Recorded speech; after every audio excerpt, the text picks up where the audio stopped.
Hello there. Today, I'm going to talk about the year 1979, which corresponded with the 1400th centennial of Islam, as it was called in the United States.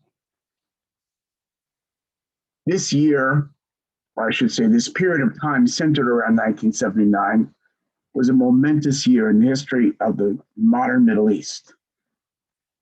Many events happened that changed the course of Middle Eastern history and changed the direction of Middle East history up to the present time.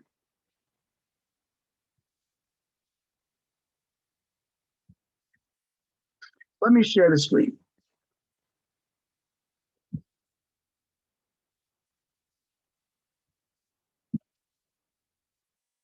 A number of events happened very close to 1979, leading up to this momentous year.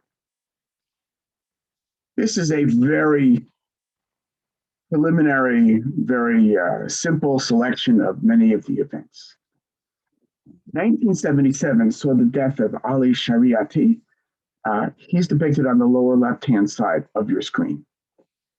Shariati was a theoretician and a philosopher of a modern Islamic state. He was out of favor with the Shah, was jailed a few times, was a phenomenal writer, and wrote about the theory that there could be a modern state that was based on Sharia, but would also be left-wing, socialist, and liberal. Zia al-Haq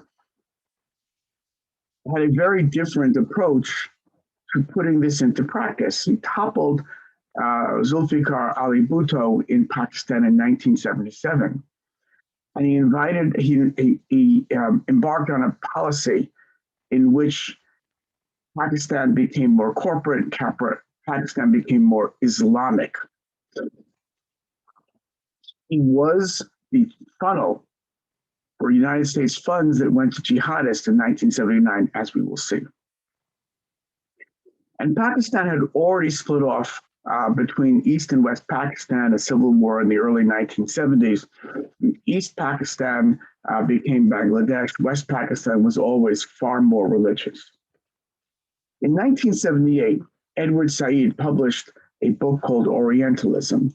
The book argues that the colonialist spirit of the West really did not understand the East, and the Orientalist approach basically was incompetent and incorrect in terms of understanding how things worked in the Arab countries and was responsible for many of the problems. The final thing I'm going to mention was in Sudan. Jafar al-Numeri is in the center left of your screen. Numeri retained his ties after Anwar Sadat had begun discussing with the Israelis, but moved in substantial ways towards the Muslim Brotherhood. The picture on the right is a picture of Zia al-Haq. What happened in 1979? In late 1970s, there had already been significant popular response to the Shah. And in 1979, on February 11th, the Shah basically left Iran, never to return. This, you might say, is the date of the Islamic Revolution. A little bit of history. Reza Khan, shown in the upper right-hand side,